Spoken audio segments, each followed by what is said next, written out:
Mary Cecilia Rogers was more than just a young woman working at a cigar shop. She was a symbol of beauty, charm, and intrigue in 19th century Manhattan. Known across the city as the Cigar Girl, Mary's striking looks and enchanting presence turned a small tobacco shop into a magnet for men of influence, journalists, and even politicians. She wasn't just admired, she became a kind of urban legend while she was still alive. But behind the flirtatious smiles and graceful manners lay a deeper mystery. Mary Rogers would soon become the central figure in one of the most sensational unsolved murders of early America.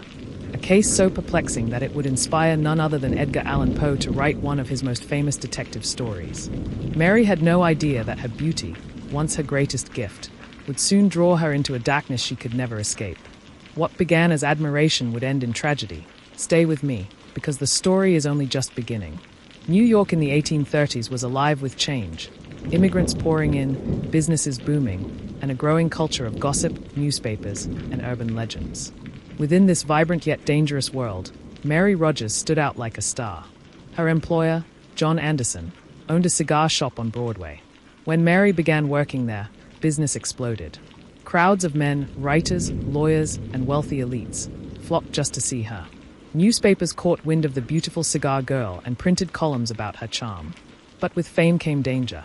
Mary was admired, but also watched, followed, and envied. Some said her beauty gave her power. Others whispered it made her a target. And then, without warning, Mary simply vanished. What happened during those missing days would set the stage for the darkest chapter of her life. In October 1838, New Yorkers woke to shocking news. Mary Rogers had disappeared. Her mother, alarmed when she didn't return home, alerted friends and police. The city buzzed with speculation. Was she abducted? Had she eloped? Or worse, for days, the press ran wild. Then suddenly, Mary reappeared. No harm done. She explained it vaguely, saying she'd gone to visit friends in the countryside. But doubts lingered. Some suspected foul play. Others whispered she'd been hiding from an unwanted suitor. This disappearance planted the first seeds of mystery around her. And though the city moved on, Mary's name was now linked with danger. The city breathed a sigh of relief when she returned, but relief would not last. Because the next time Mary vanished, she would never return alive. Mary's beauty drew admirers, but her love life was anything but simple.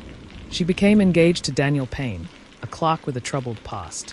Payne loved her deeply but was plagued by alcoholism and bouts of melancholy. Their relationship was rocky, with rumors of arguments and separations. Some claimed Mary feared Payne's drinking, while others believed she was secretly planning to leave him. At the same time, whispers continued about her former employer John Anderson. Did he still have feelings for her? Mary was trapped between affection, ambition, and fear. And as the summer of 1841 approached, her life was about to take a chilling turn. The choices she made in those final days would forever seal her fate. But no one could have predicted just how violently her story would end. On July 25, 1841, Mary told her mother she was visiting relatives in New Jersey. She never returned. Witnesses claimed to have seen her walking with mysterious men along the Hudson River, while others swore she boarded a ferry alone. That evening, her fiancé Daniel Payne grew uneasy. Mary was missing again, but this time, the silence stretched longer. 3 days later, on July 28th, her lifeless body was found floating in the Hudson River near Hoboken. Her dress was torn, her face bruised, and the city was instantly thrown into chaos. New York had adored the cigar girl. Now they mourned her. But the way the city reacted to her death would only deepen the mystery. The news spread like fire. Mary Rogers, the famous cigar girl, was dead. Thousands rushed to Hoboken to see the place where her body was found. Newspapers printed sensational accounts, describing her wounds in graphic detail. Her death wasn't just a personal tragedy. It became a public obsession. Everyone had a theory. Some blamed her fiancé. Others accused her old employer. Still others believed gangs of young men roaming Hoboken had attacked her. The coroner's report fueled the fire, suggesting signs of strangulation and assault. But the evidence was murky, and the investigation was chaotic. Her death had captured the imagination of the public, but justice was nowhere in sight. And when the investigation began, the truth became even harder to find. New York authorities launched an inquiry, but almost immediately, mistakes were made. The crime scene wasn't preserved. Witnesses contradicted one another, and the press, desperate for headlines, muddled facts with rumors. Mary's fiancé Daniel Payne was interrogated, but he denied involvement. John Anderson faced questions, too, but there was no solid evidence. Even strangers Mary had once served at the cigar shop were pulled into suspicion. The case was spiraling, and without clear direction, public fear and curiosity only grew stronger. As the evidence fell apart, the city began to turn its attention to the man closest to Mary. What Daniel Payne did next shocked everyone. Grief consumed Daniel Payne. Newspapers hounded him, and rumors painted him as a villain.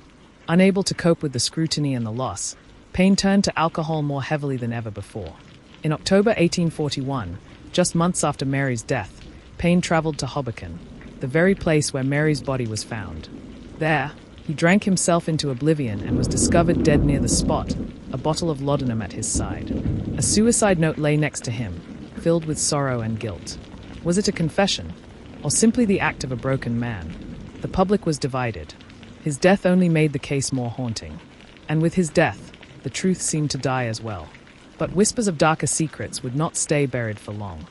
As the months passed, speculation grew. Some believed Mary had been lured into a trap by a gang of men.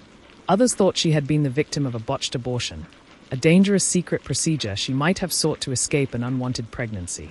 The abortion theory gained traction after a Hoboken tavern owner revealed Mary had visited his house, where a midwife was rumored to perform such operations. His wife's testimony claimed Mary had died during the procedure, and her body was dumped in the river to cover it up. But the story was never proven. It left more questions than answers. The mystery of Mary Rogers refused to rest. And soon, a famous writer would take her story and transform it into something immortal. Mary's death wasn't just another unsolved murder. It was a reflection of 19th century America, its obsession with beauty, its sensationalist press, and its growing fascination with crime. Writers, poets, and journalists immortalized her story. But no one did so more famously than Edgar Allan Poe. Inspired by Mary's case, Poe wrote The Mystery of Marie Roget, a fictionalized detective story that mirrored Mary's tragic end. Through Poe's pen, Mary became eternal, a character whose death forced readers to confront crime, corruption, and society's appetite for scandal. But while literature gave her immortality, justice was never served. And the unanswered questions still hang in the air. Who really killed the cigar girl? And why has the truth remained hidden for nearly 2 centuries? Mary Rogers' death shook the city, but what followed was even more telling. Her case dominated newspapers for weeks. Street hawkers shouted her name on corners, selling papers that sensationalized every scrap of rumor. For many, Mary was no longer just a young woman. She was a character in a story larger than life. This transformation was dangerous. Facts blurred. Witnesses lied for attention. And the more her death was consumed as entertainment, the harder it became to separate truth from spectacle. What started as a tragedy was now a media circus. And within the noise, the real killer slipped further into the shadows. The more her story was told, the less clear it became who, or what, was responsible for her death. Enter Edgar Allan Poe. Already known for his eerie tales, Poe was fascinated by Mary's case. To him, it was not just a crime, but a puzzle, a mystery worthy of literary investigation. In The Mystery of Marie Roget, Poe took Mary's real-life story and transplanted it into fiction, hoping to use logic and reasoning to solve what authorities could not. Readers hung on every word, convinced Poe might reveal the truth through his fiction. But Poe's version, while brilliant, was just that, a story. And real life refused to be so neatly explained. Still, one question lingered. Did Poe know something more than he admitted? If a writer could see patterns the police ignored, what did that say about the investigation itself? While Poe's story fascinated readers, new claims emerged that reignited public debate. A tavern keeper in Hoboken, Frederica Loss, confessed years later that Mary had visited her house on the day she vanished. Frederica admitted that a local midwife had been there, too, hinting at an abortion gone wrong. According to her account, Mary died during the procedure. Panicked, those present moved her body to the river, hoping her death would be mistaken for a violent attack. This theory gained momentum because it explained her sudden disappearance, the secrecy, and the location of her body. But skeptics argued Frederica's confession was self-serving, meant to protect her husband from suspicion. So, was this the truth at last or just another layer of deception? If Mary's death was accidental, then why did her body show signs of brutal violence? The coroner's report described bruising on Mary's neck and arms, suggesting she fought for her life. Her torn clothing seemed to support this. If she died from a medical procedure, why the injuries? Some experts argued the marks were consistent with strangulation, not a surgical accident. Others believed the wounds were staged after her death, to make it look like a violent attack and draw attention away from those involved. Every explanation contradicted the last, and the truth slipped further away. What remained certain was this: Mary did not go peacefully. Someone had silenced her, and whoever it was, they had managed to outwit an entire city. Daniel Payne's suicide seemed to close one door, but it opened others. Was his death a guilty man's confession, or just the despair of a broken fiancé? Some pointed back to John Anderson, her employer, who had profited from her fame and reportedly held feelings for her. Others whispered about gangs of young men known to roam Hoboken, preying on women near the riverbanks. Each suspect fit some pieces of the puzzle, but none fit them all. The more investigators searched, the more the suspects multiplied, until the case no longer had one clear path, but dozens. And in that chaos, the real culprit, if there was only one, remained invisible. Mary's murder revealed more than crime. It exposed the hypocrisies of 19th century society. Newspapers obsessed over her beauty but dismissed her as reckless. Some blamed her for her own death, arguing that a respectable woman wouldn't walk alone or entertain suitors. Others condemned the abortion theory not out of concern for Mary, but because it forced the public to face the harsh truth. Women often had no safe choices, trapped between societal judgment and secrecy. Mary had become a symbol, not of innocence lost, but of a society too eager to point fingers at the victim. And as long as blame fell on Mary herself, her killer could rest easy. Edgar Allan Poe's fictionalized version ensured Mary's story would never be forgotten. But literature has a way of bending truth. In The Mystery of Marie Roget, Poe suggested the abortion theory was likely, shaping how generations would remember her death. But was he right, or had fiction overtaken fact? Even today, historians debate whether Poe had uncovered a hidden truth or simply dramatized the rumors of his time. What is clear is that Mary Rogers inspired one of the earliest works of detective fiction, making her tragedy the foundation for a literary genre that would span centuries. Yet while fiction immortalized her, reality left her without justice. As months turned to years, New York moved on. New scandals filled the papers, and Mary's name slowly faded from the headlines. The police never solved her murder. No one was tried. No one was punished. For Mary's mother, her fiancé, and those who truly loved her, the silence was unbearable. But the city had consumed her story, wrung it dry, and discarded it. She was once the girl who drew crowds to a shop on Broadway. Now, she was just a footnote in the city's endless appetite for spectacle. But for those who still whispered her name, the question would never die: who killed the cigar girl? Over time, Mary Rogers became a legend. Tourists visited Hoboken to see the place where her body was found. Writers continued to reference her, and her story lived on in the margins of American folklore. She was remembered as a beauty, a victim, and a mystery that defined an era.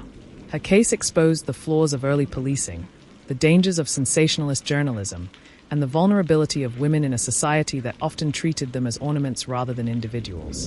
And yet, for all her fame, she remained voiceless. The legend of Mary Rogers grew, but the truth of Mary Rogers was never heard.